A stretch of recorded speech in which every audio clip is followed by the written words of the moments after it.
Boa noite a todos. Boa noite. Hoje, 13 de maio de 2019, nós estamos reunidos para estudarmos a obra O Consolador. E hoje será a pergunta de número 231, livro psicografado por Francisco Cândido Xavier, O Espírito Emmanuel. Vamos fazer a nossa prece de abertura? Agradecermos a Jesus. Querido amigo Jesus, te somos gratos pela oportunidade de termos chegado até esta casa para o estudo, para cada dia mais nós melhorarmos espiritualmente. Que tu possa nos envolver na tua paz, no teu amor, para que nós possamos compreender os teus ensinamentos, para colocá-lo em prática no nosso dia a dia. Envolve-nos, Jesus, para que nós possamos, cada dia mais, fortificarmos a nossa fé e que o desânimo nunca faça morada nos nossos corações. Abençoa a nossa irmã que vai conduzir o estudo e abençoa todos aqueles que aqui já chegaram e aqueles que estão no caminho. Fica conosco hoje e sempre, que assim seja. Então, 2, 3, 1. Trabalho, né? O item falando sobre o trabalho. Considerando que numerosos agrupamentos espíritas se formam apenas para a doutrinação das entidades perturbadas do plano invisível, quais os mais necessitados de luz? São os encarnados ou os desencarnados? Tal necessidade é comum a uns e a outros, tanto encarnado quanto desencarnado. É justo que se preste auxílio fraterno aos seres perturbados e sofredores das esferas que estão mais próximos da Terra.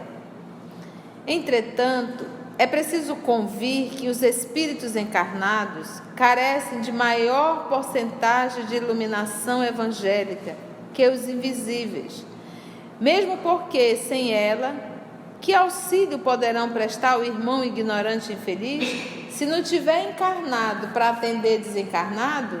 Então ele diz assim, olha, os dois são necessitados, os dois são necessitados. Mas vamos dar uma ênfase a quem está encarnado, porque para que o encarnado possa atender o desencarnado, ele tem que estar no mínimo evangelizado. Por isso que ele coloca essa ênfase maior aos encarnados.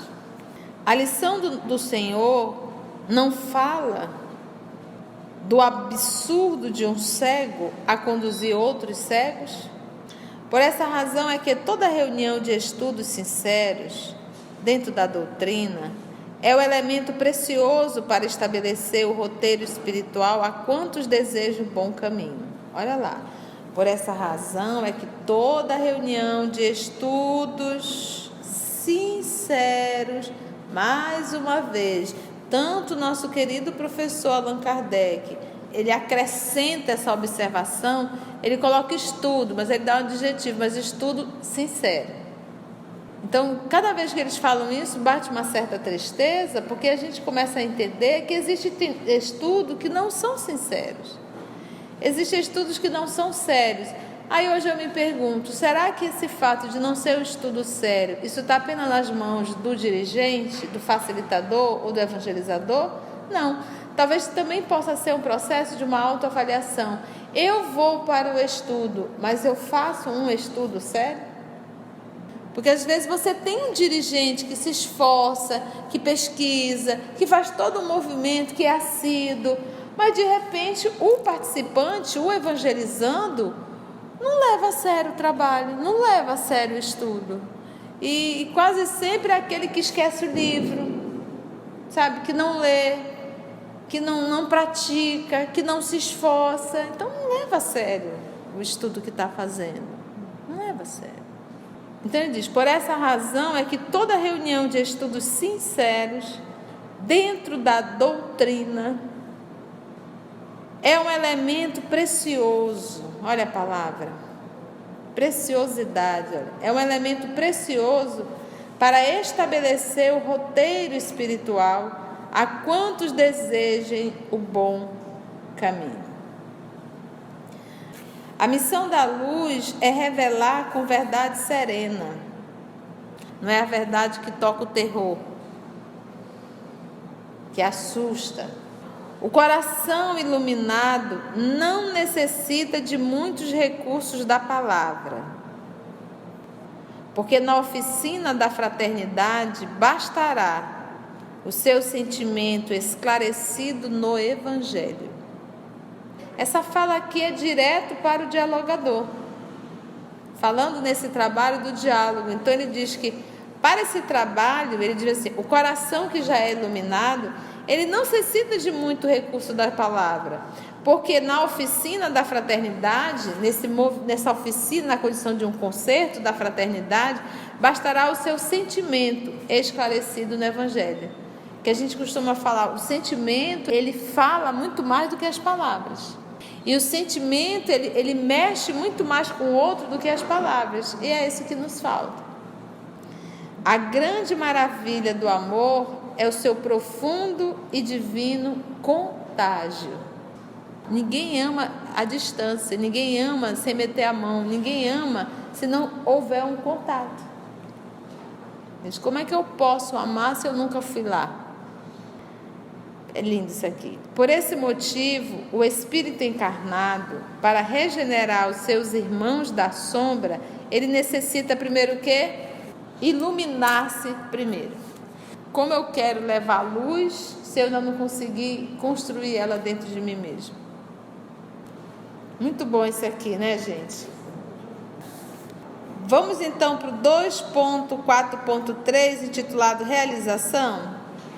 Em matéria de conhecimento, onde poderemos localizar a maior necessidade do homem? Ele diz, como nos tempos mais recuados das civilizações, lá atrás, das civilizações mortas, temos de reafirmar que a maior necessidade da criatura humana ainda é a do conhecimento de si mesmo. Então, às vezes, nós queremos, quase sempre, a gente faz esse movimento hoje, sempre fizemos, de adquirir muitas informações, porque a pergunta, ela diz assim, em matéria de conhecimento, do que eu tenho que conhecer, onde poderemos localizar a maior necessidade do homem? Assim, qual é o ponto que o homem mais necessita conhecer? Aí ele diz, como nos tempos mais recuados das civilizações mortas, temos de reafirmar que a maior necessidade da criatura humana ainda é a do conhecimento de si mesmo. Não nos conhecemos. Por que nós não nos conhecemos? Porque nós não fazemos autoavaliação. A gente não se observa. A gente não presta atenção nas nossas atitudes e nos nossos pensamentos no dia a dia. Esse seria um movimento para o autoconhecimento. E fazer um movimento que a gente não venha a justificar-se, a se olhar sem medo, se olhar mesmo, se olhar e dar nome ao que a gente está sentindo. Dar nome, se prestar atenção em si mesmo, entendeu? Ele coloca aqui, a nossa maior ausência de conhecimento ainda é o conhecimento de si mesmo. Eu não sei quem eu sou, eu não identifico as minhas encrencas, e aí fica difícil de trabalhar, né? A gente sempre costuma dizer que tudo está errado e a gente está certo. E a gente não se olha realmente, a gente não se olha, a gente não se apercebe. Aí é 233. Por que razão o homem da terra tem sido tão lento na solução do problema do seu conhecimento próprio? Tá, entendi. Nós devemos ter o conhecimento e o negócio está complicado. Aí a pergunta agora, por que é tão difícil? Já que estamos tão perto de nós mesmos, por que a gente não se conhece? Vamos ver a resposta. O Emmanuel diz, isso é explicado. Tem como se explicar assim. Somente agora a alma humana poderá concentrar-se o bastante, em si mesmar-se, é concentrar-se, tá?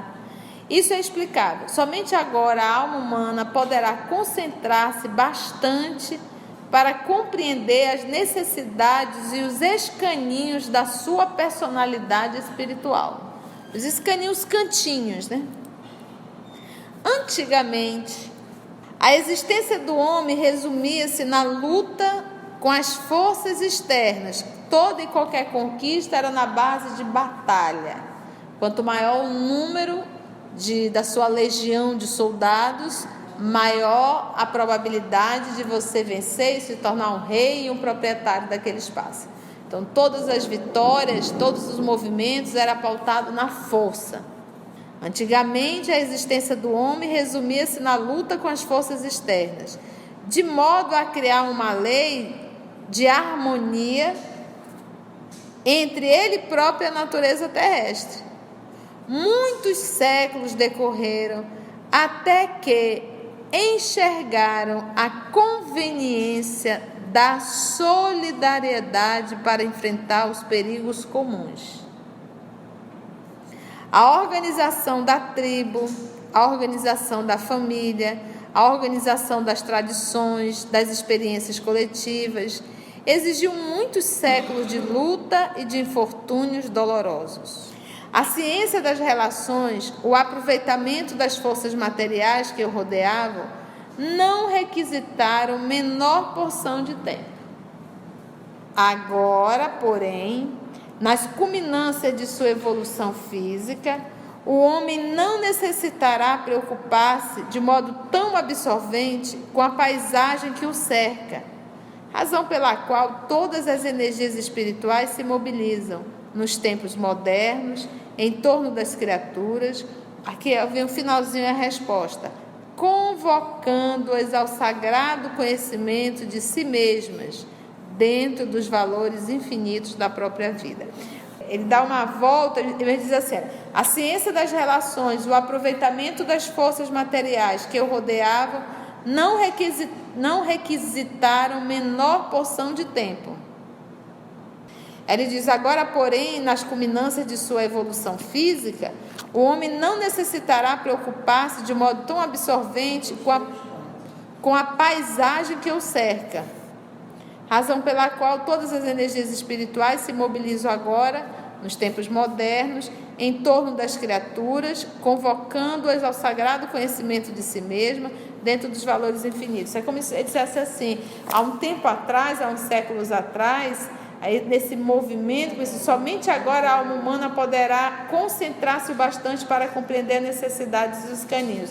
Se nós estudarmos o tempo anterior, a cabecinha do homem menorzinha, limitada à caça, à pesca, a fugir de um outro animal selvagem, estava ali em tribo. Então ele pensava muito mundinho.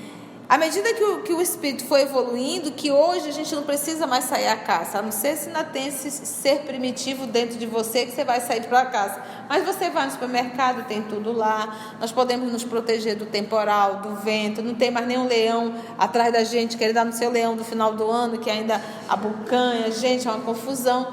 Mas assim, esse movimento todo primitivo, ele meio que passou. Hoje, realmente, nós estamos num movimento que tudo se resolve. Você vai lá na máquina de lavar. Você lembra quando a gente tinha que lavar roupa? Um monte, lençol, toalha, isso acabou. Você vai lá, põe tudo na máquina, né? A alimentação hoje está tudo muito mais prático. Hoje, esse movimento físico, bruto, mais grosseirão, já deu uma aliviada. Nós estamos num movimento mais light a nível da nossa vivência no dia a dia. E esse nosso movimento, ele começa a sobrar um certo tempo para nós fazermos esse movimento interno, esse movimento de se olhar para si. Por isso é que nós estamos, hoje as informações são tão rápidas e tudo se resolve tão rápido. Antes você tinha que esperar para resolver. Hoje a gente não dá conta de esperar nem fazer um download, de tão acelerado que nós estamos, porque a coisa está sendo tudo tão rápido que a gente não admite mais esperar. Então nós estamos entrando meio que num colapso. Porque eu tenho que começar, eu preciso fazer esse movimento de começar a saber quem eu sou, identificar, saber o que é. Por isso o índice de suicídio é muito grande. Porque a pessoa entra num processo que diz assim, ela não é mais um ser primitivo. Não dá mais para ela imaginar que ela só é corpo, que ela tem que comer, beber e dormir. Ela já sente falta. Hoje nós já sentimos falta de algo que nos dê firmeza no que estamos fazendo. Então, de repente, você se deparar com um ser que come, bebe, dorme, mas dentro de ti tu diz: não, eu não sou só isso. E aí você entra meio que numa crise. Por quê? Porque a base, aquilo que iria te dar firmeza para a tua encarnação, você não tem. Que seria esse: conhece-te a ti mesmo. Veja quem você é. Veja qual é o propósito da sua encarnação. O que você está fazendo aqui. Não dá mais para pensar como um animal. Nascer, se alimentar, crescer, procriar, morrer e acabou. Trabalhar, não dá. Isso dá um vazio existencial. Vamos na 234? Que dizer dos que propugnam leis para o bem-estar social por processos mecânicos de aplicação, sem atender à iluminação espiritual dos indivíduos. Dá uma informação horizontal, sem ter... porque uma coisa é você impor, a outra coisa é você dar consciência, auxiliar o outro a despertar consciência para entender o que tem a fazer. E ele faz um movimento nessa pergunta aqui do lado espiritual, quando diz assim: que dizer dos que propugnam leis para o bem-estar social por processos mecânicos de aplicação, sem atender à iluminação espiritual dos indivíduos? Vamos ver a resposta. Os estadistas ou condutores de multidões que procuram agir nesse sentido, em pouco tempo caem no desencanto de suas utopias políticas e sociais. A harmonia do mundo não virá por decretos. A gente devia ler isso aqui todo dia para a gente entender, porque a gente acha que o que vai mudar o mundo são os decretos. A gente acha que o presidente vai salvar, que o governador vai salvar, que o juiz vai salvar. Gente, a nossa ficha tem que cair. A gente tem que entender. Olha, recentemente eu estava vendo um vídeo, um casal foi preso ali em uma cidadezinha aqui uma das cidades aqui do Amazonas, com mais de 300 cartões de benefícios de Bolsa Família, e que eles estão ricos. Eles fizeram isso sozinhos? Não. Tem um grupo trabalhando, com certeza. Tem muita gente envolvida. Igual a esse cidadão, nós temos trilhões de brasileiros desviando dinheiro público, fazendo coisa errada. E quem está fazendo não se apercebe. É gente que recebe sem trabalhar. É gente que vai, enrola e não faz. Está lá, bate o ponto, mas enrola o dia todinho, mas está recebendo salário no final do mês. Público principalmente. É uma professora que faz meia boca, é um médico que faz meia boca, é um trânsito que a gente é insuportável, um passando por cima do outro. Qualquer oportunidade que eu tiver de desviar. Tem pessoas que vão fazer o imposto de renda e ficam ali fazendo cálculos, inventando situações para ganhar restituição. E tem uma equipe para isso. Contrata-se pessoa para isso. E essas mesmas pessoas se reúnem para criticar os políticos do país. Então, o que a gente tem que entender, que a Amanda já diz aqui, não vai resolver, gente, não tem salvador da pátria. Pelo amor de Deus, não dá, não tem. Qualquer um que entrar é tão doente quanto nós. E ele não governa sozinho. Somos nós que governamos no dia a dia. Somos nós que colocamos o tom do nosso país. Então, durante um bom tempo, nós ainda vamos ouvir que o Brasil é um país de espertalhão. Todo mundo quer tirar a melhor parte. A harmonia do mundo não virá por decretos, nem de parlamentos que caracterizam sua ação por uma força excessivamente passageira. Não vedes que o mecanismo das leis humanas se modificam todos os dias? O que um dia pode, no outro dia já não pode. Leis humanas são assim. Os sistemas de governo não desaparecem para dar lugar a outros que, por sua vez, terão de renovar-se com o transcorrer do tempo? Na atualidade do planeta, tendes observado a desilusão de muitos utopistas dessa natureza, que sonharam com a igualdade restrita das criaturas, sem compreender que a gente vê esses países aí, os nossos vizinhos, aqui a confusão que está, com essa forma ridícula de administrar, querendo que todo mundo tenha a mesma coisa, não dá. Por isso que ele diz aqui, olha, observando a desilusão de muitos utopistas dessa natureza, que sonharam com a igualdade irrestrita das criaturas, sem compreender que, recebendo os mesmos direitos de trabalho e de aquisição perante Deus, os homens, por suas próprias ações, são profundamente desiguais entre si, em inteligência, virtude, compreensão e moralidade. O homem que se ilumina conquista a ordem e a harmonia para si mesmo, independente de país, independente de onde eu estou inserido. Eu conquisto para mim a ordem, eu sou uma pessoa disciplinada, organizada, e a harmonia, não devo nada a ninguém. Não faço nada ilícito, apesar de estar nesse país. O homem que se ilumina conquista a ordem e a harmonia para si mesmo. E para que a coletividade realize semelhante aquisição para o organismo social, primeiro ele diz assim, o homem ele ilumina a si mesmo. Daí o nosso Senhor Jesus dizer que o reino de Deus está dentro do coração do homem. É um fato. Agora, para que eu sinta essa harmonia no coletivo, o que ele diz?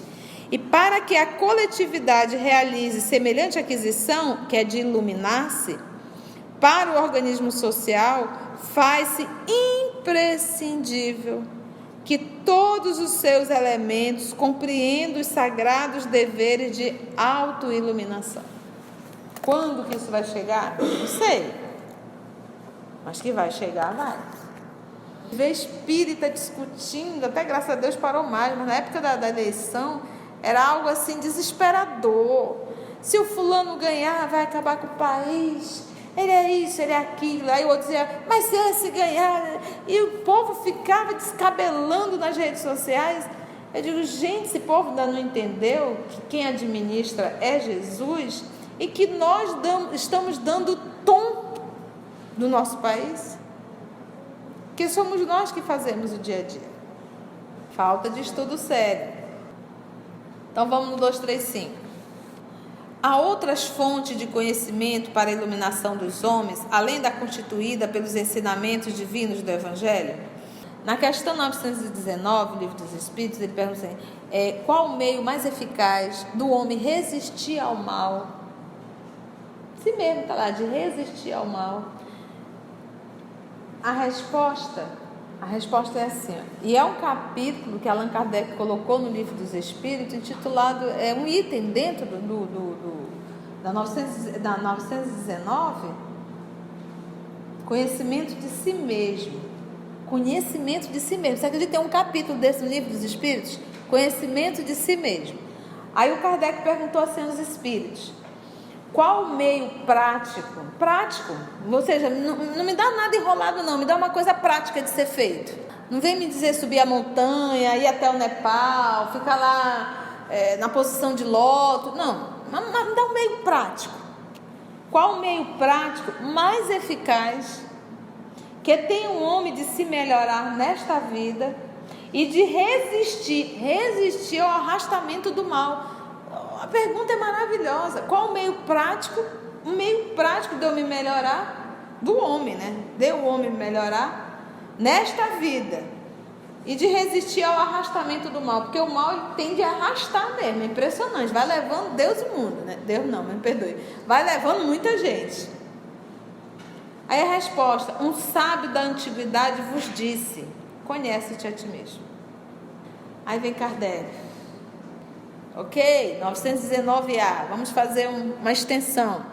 Conhece-te a ti mesmo, não resolveu, que eu queria um meio prático. Aí o Kardec disse assim, compreendemos toda a sabedoria desta máxima, ok, beleza? Mas a dificuldade está precisamente em cada um conhecer-se a si mesmo. Qual é o meio de consegui-lo? Você vê até para Kardec, se não entendo. Como fazer isso? Como conseguir isso? Conhece-te a ti mesmo? Porque é aquilo que a gente tem que entender. Como é que eu posso mudar se eu não sei aonde que eu tenho que mudar? Então, o primeiro passo é eu realmente saber aonde eu tenho que mudar. É por isso que na convivência eu vou aprendendo, por exemplo, o que me incomoda em relação ao outro. Isso é uma dica maravilhosa. Se de repente o Clairton tem uma atitude e eu olho para ele, eu não suporto quando o Clairton faz isso. Isso me irrita profundamente. Eu não gosto da forma que o Clairton fala. Quase sempre eu estou me projetando nele. O que está me incomodando nele, incomodando, eu não estou falando de perceber, de incomodar, é o que está dentro de mim que eu não consigo enxergar. Mas eu enxergo nele, por isso essa raiva enorme, mas está dentro de mim. Nós vamos chamar de projeção. E é autêntico. Por exemplo, às vezes você diz assim: eu não suporto meu pai fazendo isso. Meu pai isso. Mas se ela se observasse um pouquinho, ela faz igual o pai. Qual o meio de consegui-lo? Então, quando eu começo a me incomodar com uma situação, me incomodar muito com aquele comportamento daquela pessoa, eu tenho que parar e dizer assim: ei, será que eu não faço assim também? Será que isso também não está dentro de mim e eu não enxergo? Às vezes a inveja é um sentimento complexo. Às vezes eu não suporto fulano. Tá, dizer que tu não suporta fulano é leve. Mas aprenda a dizer o porquê que você não gosta. Dê nome. E quase sempre esse eu não suporto fulano, por detrás está inveja. Mas só que é difícil eu olhar e dizer eu sou invejoso. Dói. Mas se nós não fizermos esse movimento de dar nome ao que sentimos, não há evolução. Ele diz: fazei o que eu fazia quando vivi na terra. Ao fim do dia, interrogava a minha consciência, passava em revista o que havia feito e perguntava a mim mesmo se não faltara algum dever. Se ninguém tivera motivo para se queixar de mim. Foi assim que cheguei a me conhecer e a ver que em mim precisava de reforma. Olha a palavra que Deus usa.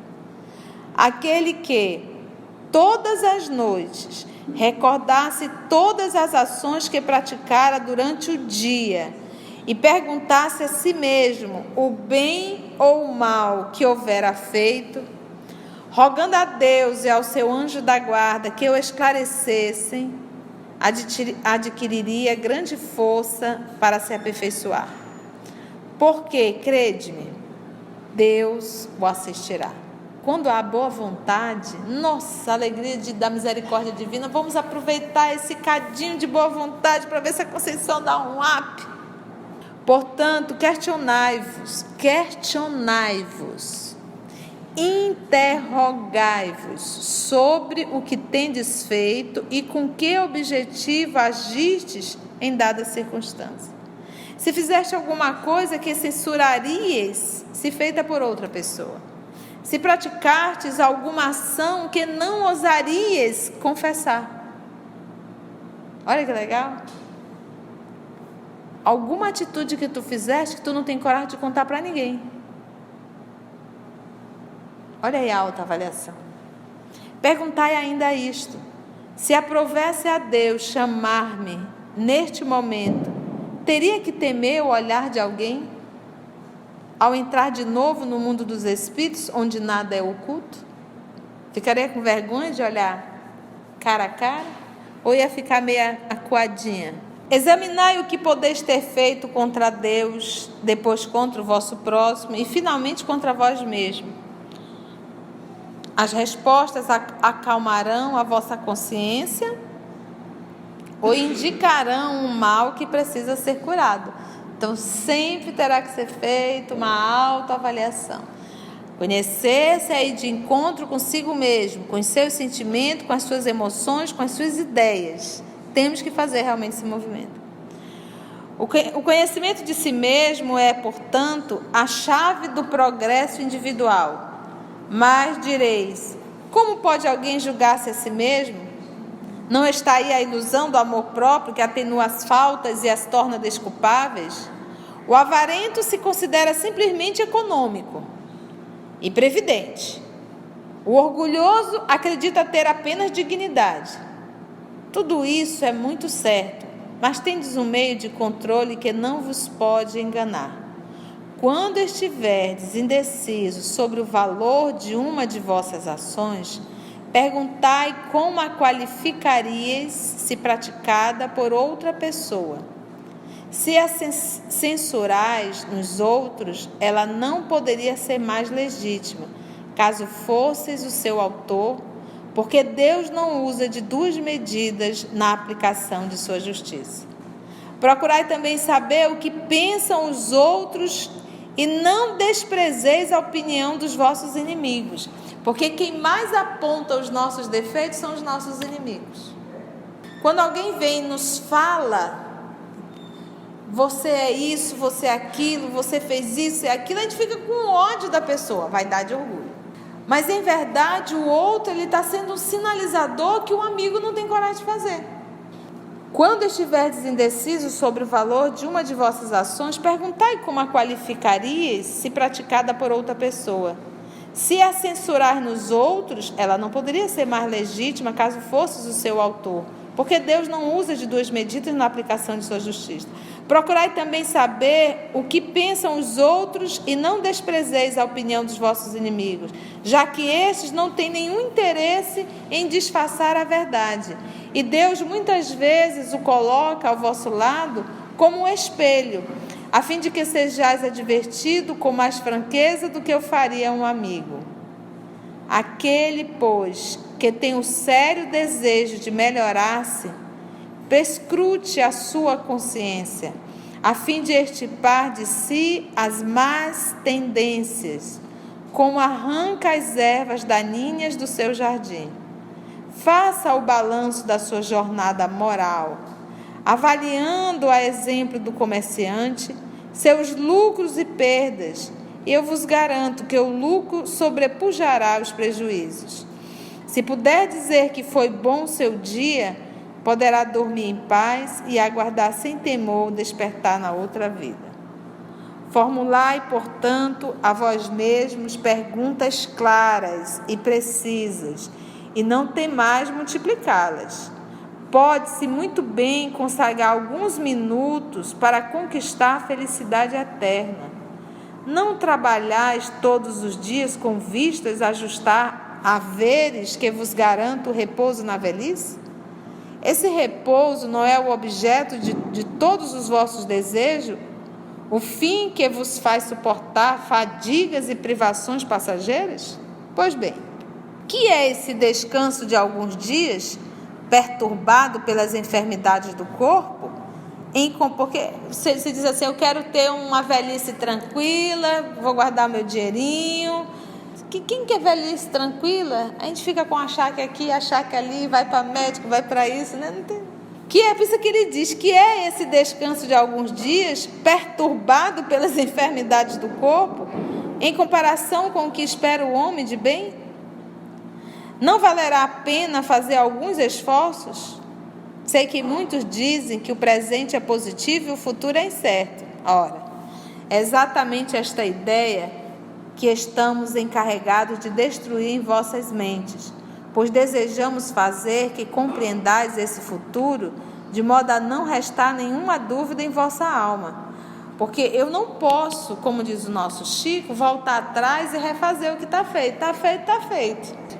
Mas eu posso, com a minha atitude de hoje, do meu presente, construir o meu futuro. Porque o futuro ele não está pronto. Eu estou aprontando ele hoje. Foi por isso que primeiro chamamos a vossa atenção por meio de fenômenos capazes de ferir-vos os sentidos, que era o movimento das mesas, né?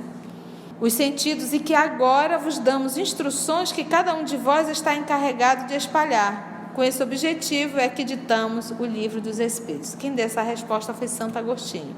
Quem conhece um pouquinho de Santo Agostinho já deve ter lido os livros dele, que são os solilóquios de Santo Agostinho, né? Os pensamentos de Santo Agostinho. E como é que ele fazia? Ele chegava ao final da noite, ele tinha um caderno e ele se estudava. Então ele fazia a pergunta e ele ali mesmo respondia. Ele ia respondendo por escrito. E depois ele ia ler aquilo dali para ele fazer uma autoavaliação. Esse movimento de Santo Agostinho, estes solilóquios de Santo Agostinho. Ele escrevia, ele perguntava e escrevia, depois ele ia avaliar as suas respostas, né? Para ele poder realmente conhecer-se. Há outras fontes de conhecimento para a iluminação dos homens, além da constituída pelos ensinamentos divinos do Evangelho? ele diz: o mundo está repleto de elementos educativos, mormente no referente às teorias nobilitantes da vida e do homem, pelo trabalho e pela edificação das faculdades e do caráter. Mas, em se tratando de iluminação espiritual, não existe fonte alguma além da exemplificação de Jesus no seu evangelho de verdade e de vida. Aí pensa você criar um filho ou uma filha sem essa iluminação espiritual. O povo que nasceu de 90, acho que de 85, 88 para trás, tinha um compromisso muito grande com a própria religião. Fazia parte da rotina de uma família a oração antes de dormir, bença pai, bença mãe, Deus te abençoe. Lembra disso? Olha a palavra, Deus te abençoe, Deus te faça feliz. O papai sempre dizia, Deus te faça feliz. Achava tão interessante a frase, né? Mamãe, Deus te abençoe, era mais curtinha. O papai era mais longa, Deus te faça feliz. Aos domingos, fazia parte de uma sociedade, era social, irmos à missa, levarmos os nossos filhos. Todas as crianças, a nível religioso, a nível católico, a Igreja Católica ela dominou a parte religiosa durante muitos séculos, gente. Nós estamos falando de séculos. Então, você já matriculava o menino no catecismo, na primeira comunhão. Então, havia um envolvimento religioso muito grande. A oração, não durma sem orar. Eu me lembro que as mães ensinavam o Pai Nosso, Ave Maria, Santa Maria. Até o Credo dos Pais eu aprendi. E tem também um outro que era a oração da preguiça, a oração do sono. Com Deus eu me deito, com Deus eu me levante. Com a Virgem Maria, era quando eu estava com preguiça, era que eu fazia. Com Deus eu me deito, com Deus eu me levanto, com a Virgem Maria me cubra o seu divino manto. Pronto, mas dormir sem orar era inconcebível. Porque isso foi incutido na nossa cabeça. E hoje? A criança tem 4 aninhos, você já leva ela para a escola. 3 aninhos. Semana passada, mais uma criança de 9 anos, da escola, que é muito conceituada aqui em Manaus, que tem surtado muito jovem, não vou falar nome, vocês devem imaginar, porque é uma escola conteudista, cometeu suicídio. Eu atendi uma vez uma jovem ainda, fazendo medicina. Ela entrou na sala assim, já com tratamento psiquiátrico, já tomando medicamento, fazendo medicina. E ela olhava para mim e disse assim, passou a vida inteira nessa escola, conteúdo, você precisa estudar, você precisa estudar, você precisa estudar, você precisa estudar, você precisa... Ela vai para a escola, você precisa estudar. Ela chega em casa, a mãe, você precisa estudar. Vira para o pai, você precisa estudar. Ela olhava para mim com as lágrimas caindo e dizia assim, eu não consigo parar de estudar. Eu não consigo descansar, porque se eu fizer isso, eu me sinto culpada. Gente, olha, a moça está surtada. Eu não consigo descansar. Então, olha o que nós estamos fazendo. Por isso nós chegamos aonde chegamos. Então, nesse movimento aqui, nós vamos repetir essa pergunta a próxima semana. Ele diz assim, que a iluminação espiritual não existe fonte alguma, além da exemplificação de Jesus no seu evangelho de verdade e de vida. Dentro da evangelização, dentro da nossa evangelização infantil. É Natal, vamos dar presente? Vamos. Quem vai se vestir de Papai Noel? Eu digo, como? Não entendi. Papai Noel, dentro do Centro Espírita, primeiro que Papai Noel é um símbolo. Nós não cultuamos simbologia. Além de incentivar ao comércio. Então, quer vestir, quer falar, vista de Jesus. Diga, olha, é Jesus que está trazendo o seu presente. Mas a gente está tão bitolado as coisas que a gente faz e não se apercebe. O que eu vejo de centro espírita não é nenhum nem dois, não, são muitos. Vai, às vezes forma aquele grupo, caravana, vai não sei para onde, e vai um louco vestido de Papai Noel. Aí eu olho assim e digo, Jesus, ele não sabe o que faz mesmo não. Porque não para nem para pensar. E é uma atividade espírita, tá? estou falando dos espíritas. Tá? Então, iluminação espiritual, é isso que falta aos nossos filhos. Aí você vai dizer, mas Conceição, olha, o meu filho, ele ficou na evangelização uma vida inteira e não sei o quê. Sim, a evangelização é uma vez por semana. 1 hora. E durante a semana não tem evangelização, não? Cadê a mãe? Cadê eu colocar o menino para dormir? Vamos orar, vamos conversar. Cadê a evangelização dentro do carro? Como é que foi hoje na escola? Isso. E o seu relacionamento? Eu briguei com meu coleguinha que ele me deu um chute. Aí o pai vai e diz, chuta você também, você tem que aprender a se defender. Ótima evangelização, vai assim mesmo. E hoje ainda tem isso, como educar dá trabalho, para você se livrar de conversar com o menino, você dá o aparelho celular, põe um joguinho, o menino fica ali. Ele e o jogo. Vazio. Isso não tem sentimento, gente. Isso aqui não tem sentimento. Isso aqui vai deixando as pessoas vazias, secas. Beijo no coração e até o nosso próximo estudo, gente.